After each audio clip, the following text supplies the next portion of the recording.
मित्रों नमस्कार, मैं आचार्य गोपाल दत्त उप्रेती। मेरे यूट्यूब चैनल में आप सभी मित्रों का हार्दिक स्वागत है, अभिनंदन है।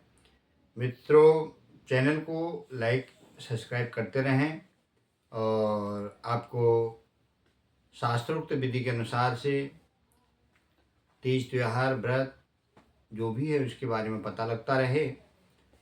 आज बात करते हैं कि षटतिला एकादशी के बारे में। षटतिला एकादशी कब पड़ेगी, उसका महात्म्य आप सुन सकते हैं। जो माताएं, बहनें, जो भाई बंधु जो भी व्रत करते हैं तो कई बार जो है महात्म्य नहीं पढ़ पाते हैं, तो आप कम से कम सुन करके जो है पुण्य के भागी बने। तो शुरू करते हैं एकादशी महात्म्य। षटतिला एकादशी का महात्म्य। माघ मास के कृष्ण पक्ष की एकादशी को षटतिला एकादशी कहते हैं। ये किस दिन पड़ेगी, व्रत कब करना है और पारायण का समय क्या रहेगा, ये भी मैं आपको अवगत कराता हूँ। तो आप शुरू करते हैं एकादशी महात्म्य। षटतिला एकादशी का महात्म्य। सच्चिदानंद रूपाय विश्वोत्पत्त्यादि हेतवे तापत्रय विनाशाय श्री कृष्णाय वयं नमः। कृष्ण कन्हैया लाल की जय। श्रीमन्नारायणाय नमः।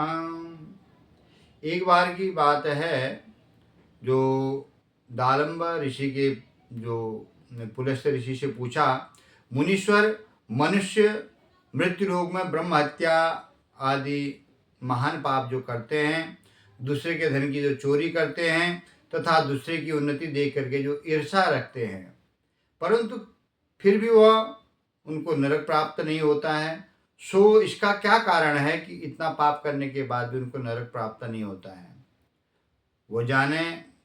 और इसका क्या कारण है, वो न जाने कौन सा अल्पदान या अल्प परिश्रम करते हैं जिससे उनके पाप नष्ट हो जाते हैं। आप कृपा पूर्वक जो है कहिए कि इस पर पुलस्त्य ऋषि ने, महात्मा ने, मुनीश्वर ने कहा कि मुझसे अत्यंत गंभीर प्रश्न पूछा है, इससे संसारी जनों को बहुत लाभ होता है, इसको इंद्र आदि देवता भी नहीं जानते, परंतु मैं आपको यह गुप्त भेद अवश्य बताता हूँ।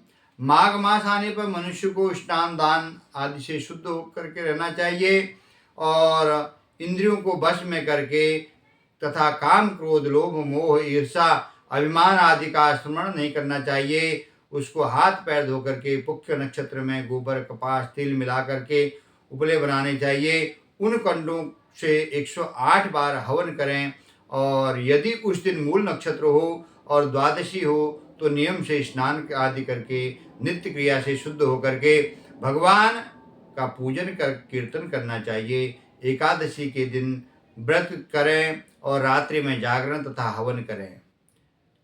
उसके दूसरे दिन धूप दीप नैवेद्य से भगवान की पूजा और खिचड़ी का भोग लगाना चाहिए।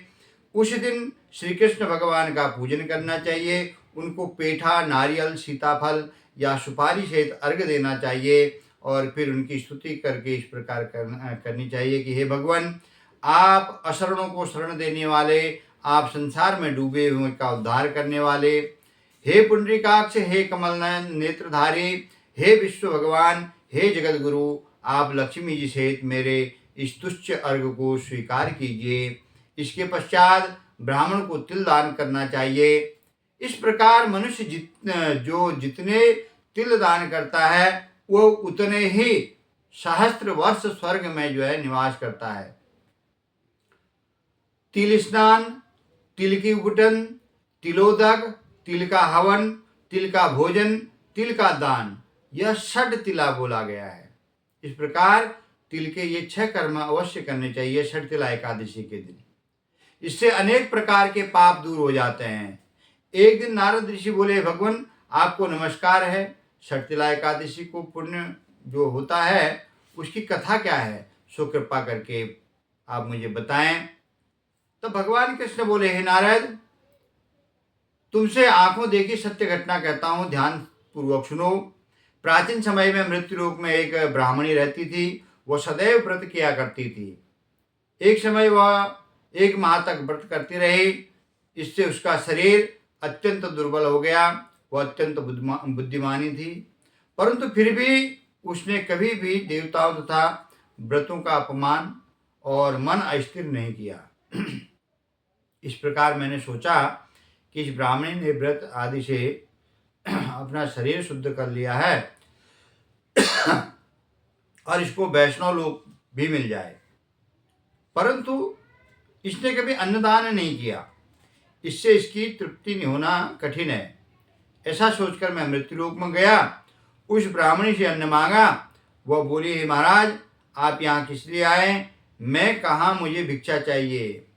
भगवान कहते हैं कि मैंने कहा मुझे भिक्षा चाहिए। इस पर उसने मुझे एक मुट्ठी का पिंड दे दिया और मैं उसे लेकर के स्वर्ग लौट आया। कुछ समय बीतने पर वो ब्राह्मणी भी शरीर त्याग करके स्वर्ग में आ गई। अब जो मृत पिंड के प्रभाव से, मिट्टी का जो पिंड दिया था उसके प्रभाव से उस जगह पर एक आम का वृक्ष सहित एक उसको घर मिला, परंतु उस घर में अन्य वस्तुओं से शून्य। घर तो था, आम का वृक्ष भी था, लेकिन घर और जो हमारे जीवन की और चीजें होती हैं घर में, वो सब शून्य था।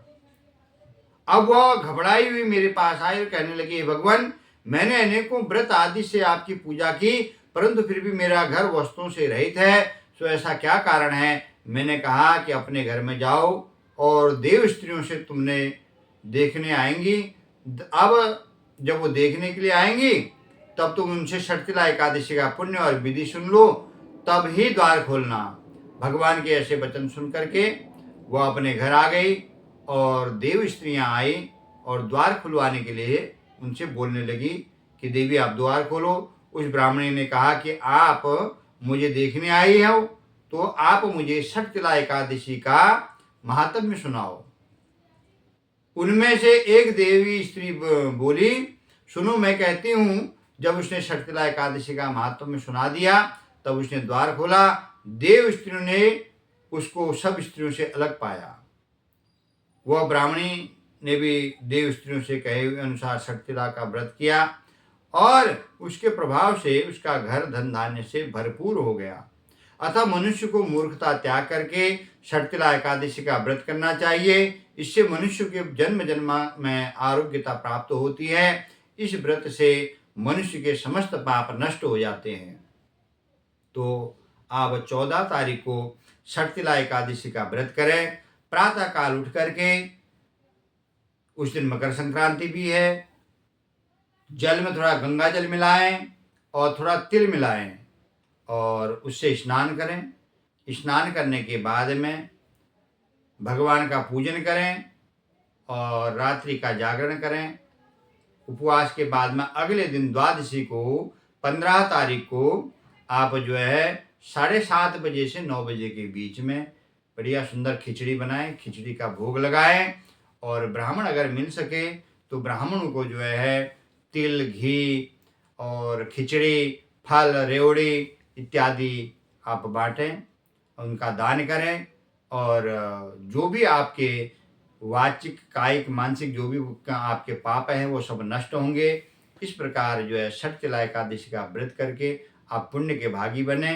14 तारीख को षटतिला एकादशी का व्रत करें पड़ेगा। आप लोग कथा श्रवण करें और चैनल को लाइक सब्सक्राइब करते रहें और शेयर भी करते रहें। यही आपसे जो है ब्राह्मण की कथा श्रवण की दक्षिणा है। सबको जय जय सिया राम, जय जय सिया राम।